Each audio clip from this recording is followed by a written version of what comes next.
LSU and Clemson will kick off Saturday, August the 30th. That is Labor Day weekend at 6:30 Central Time. That'll be a 7:30 local kickoff in Clemson, South Carolina. Game will be broadcast on ABC. And what does that mean? Well, it means basically this. That Saturday, you're going to have big noon kickoff in the shoe, Texas and Ohio State, the defending national champs, a Final Four team in Texas, Arch Manning at quarterback, all the pomp and circumstance. My sincere guess is that College Game Day will be there for Lee Corso's final broadcast. He'll do his last headgear pick where he did his first headgear pick, even though Fox has the broadcast rights to that game. But that game is at 11 a.m. Central Time. And that will give way to Alabama at Florida State at 3:30. And that will give way to LSU at Clemson at 7:30 Eastern Time, 6:30 Central Time. And everybody in the nation is going to be watching that. And everybody in the nation was watching LSU and Florida State 4 years ago or 3 years ago, whatever that was. Everybody in the nation was watching LSU and Florida State 2 years ago in Orlando because those were Sunday games. Everybody in the nation was watching LSU and USC last year because those were three straight Sunday openers for LSU with with Labor Day coming the following day. So everybody was watching. And everybody's going to be watching this one too because you're going to have a pair of likely top 5 teams, a pair of top 5 Heisman contenders, a rematch of 2019's national championship game in a college home stadium on network television in prime time where there is really no competition for it. And so you got the eyes of the nation staring right at you.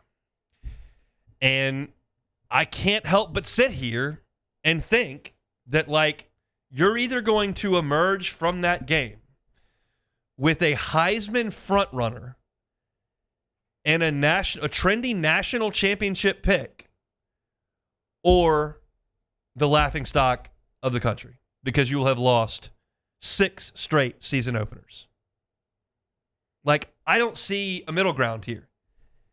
Even if you lose by getting a field goal blocked in overtime, lose like you did against Florida State in the Superdome, which was a crazy way to lose a game.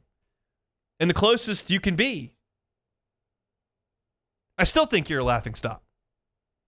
Because everybody's watching these games. You don't bury these at 2 o'clock on that Saturday when everybody's watching their own teams. Everybody's games are going to be done by the time we kick off the third quarter in Clemson. And it's 8:30 p.m. Central Time, and you're the only show in town. So everybody will be watching. I would imagine that'll be Fowler and Herb Street. And you've got 2 options. The option that you've had for 5 years, or the option that you kind of had. These were not season openers, but it'll be similar to, Oregon was a season opener. I take that back. It'll be similar to Oregon and Dallas, where everybody looks and goes, whoa. And then Virginia Tech in 2007, when game day was in Baton Rouge and Frank Beamer's team came in here, and LSU, I don't know if I've ever seen an LSU team play a more complete game than the one we saw that day. But because even if LSU wins 17-16, it'll be a massive statement win. But if LSU loses 17-16, you've blown it again. And everyone will know. It is as consequential a season opener as LSU has played in some time. And we said that about LSU and USC last year, but I don't think anybody really thought that LSU and USC were legitimate national title contenders last year. USC was trying to rebuild an abysmal defense, so was LSU. LSU was losing the Heisman Trophy winner, 2 first-round wide receivers, brand new defensive coordinator. I'm sure there are people in Baton Rouge that felt like LSU could win the national championship, but I don't think anybody nationally was really thinking about that. How many ESPN best newcomers lists and preseason prognostications, how many of those do I have to? A lot of people are picking LSU. Josh Pate, 24/7 Sports, just put out his post-spring top 25. Clemson, number 1. LSU, I think, number 7. Either way, those are title contending numbers. So I don't think anybody thought LSU was contending for a title in Brian Kelly's first year. Certainly not in his second year. Third year, I just laid out. Like, this is everybody's suggestion to be Brian Kelly's best team at LSU. This is the year that LSU stepped up to the plate from an NIL perspective. This is the year you've got a Heisman potential front runner coming back, which doesn't happen very often. And it's all right there for everyone in the country to lock in on. It's a big, big deal. We've gone over the scheduling philosophy time and time again. And if you'd like to hear Verge Osbury talk about it, you can do that on Matt's show after further review. He sat down with Matt yesterday and had a conversation about scheduling. There isn't one that looks like this. Clemson coming up on the schedule. Yeah, you're playing SMU coming up, and yeah, you're going to Houston and playing. Those are Power 5 teams, ACC, Big 12.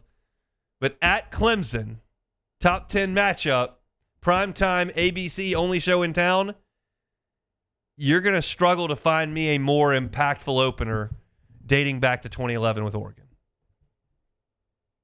I mean, we had high hopes for LSU in 2016 with Leonard Fournette, Malachi Dupree, and Tre'Davious White, and Kendall Beckwith, and Arden Key. Talented group. Went up to Lambeau, got beat. But this is that on another level. Nobody thought Wisconsin was winning the national championship. Nobody had Wisconsin's quarterback as a Heisman frontrunner or a potential top 10 pick in the draft like Cade Klubnik is. And I think there's probably 50% of the fan base that thinks this is the coolest thing ever. And there's probably 50% of the fan base that looks at this and goes, why are we beating our head against the wall doing this? It doesn't really matter how you feel. It doesn't matter if you're in that 50% camp or that 50% camp. The fact of the matter is it's coming and it's prime time, and you're going to be out there for the nation to either praise and roundly respect or point and laugh at. Those are the stakes. It's more forgiving in a 12-team playoff than it is in a 4-team playoff or a 2-team BCS. So your season's not going to end if everybody points and laughs at you. But you better walk a high wire from there until Thanksgiving, because there's not a lot of forgiveness after that. And you still got to go to Oxford, and you still got to go to Tuscaloosa, and A&M's still coming here, and you still got to go to Norman. You still got to play Florida. It's a lot. Should be fun. We'll get there when we get there, as they say. Got about 2 months until SEC Media Days and about 2.5 months until LSU reports for fall camp, and then we'll really ratchet things up. But LSU and Clemson, for those that missed the top of this segment, 6:30 Central Time on ABC. Hey, thanks for watching Hunt on LSU. Before you get out of here, do us a couple of favors. Hit that like button, leave your comments below, and subscribe to the channel for all your Fighting Tiger football talk. See you next time.